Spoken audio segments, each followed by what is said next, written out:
Most of us live our entire lives without ever questioning the biggest assumption we make, that I is the body and the mind.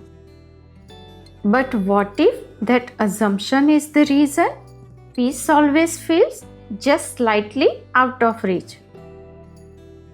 Give me the next 5 minutes and I will walk you through 2 simple Vedantic methods. And no, this isn't some abstract philosophy.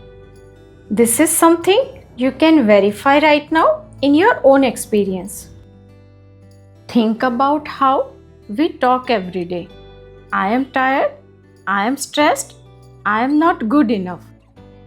We fuse I with whatever the mind says in the moment.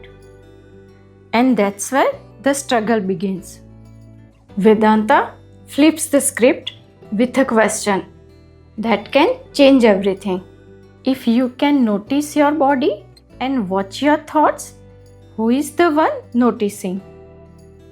Let's explore 2 practical ways to investigate that question and uncover something you may have never considered about yourself. Let's see the first method, the change test. Try this right now. Close your eyes for a moment. Notice your body. Notice sensations, the temperature of the air, the weight of your hands, the rise and fall of your breath. Now ask yourself gently, who is aware of this body and these sensations? The body is not aware of you. You are aware of it. This is the subject-object logic. The body is the object, awareness is the subject, and the subject is always different from the object. Look at your life so far. Your childhood body is gone. Your teenage body is gone. Even the body you had last year has changed. But the same sense of I remains. There is something in you that has witnessed every physical change. Now you might say, okay, maybe the body changes, but my mind and memories stay with me. Good. Let us test that next with the witness exercise. Think of something that has been on your mind recently. Now notice what happened. The thought appeared and you noticed it. This leads to a powerful question. Is the thought aware of you, or are you aware of the thought? Only one is aware. Only one is the subject. The other is the object, observed, known, and changeable. The observer and the observed cannot be the same. Thoughts come and go. Emotions rise and fall. The mind is constantly moving. But you, the one who knows these movements, do not come and go with them.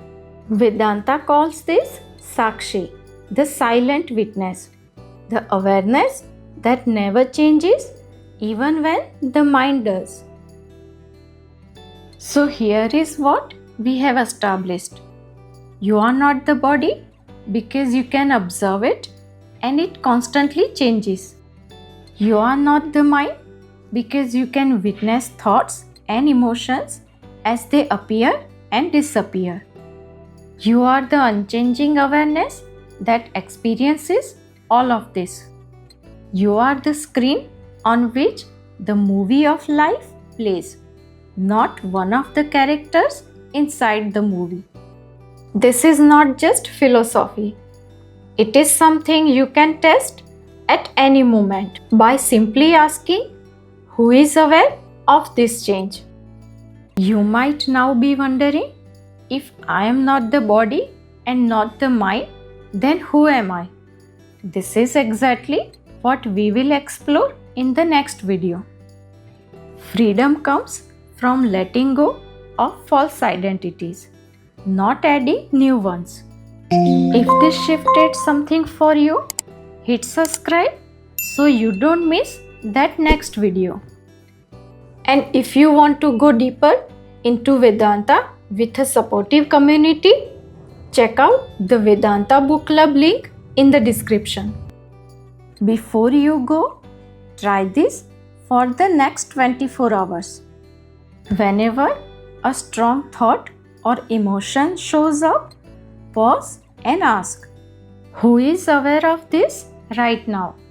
You will notice a gap, a space between you and the mind's content.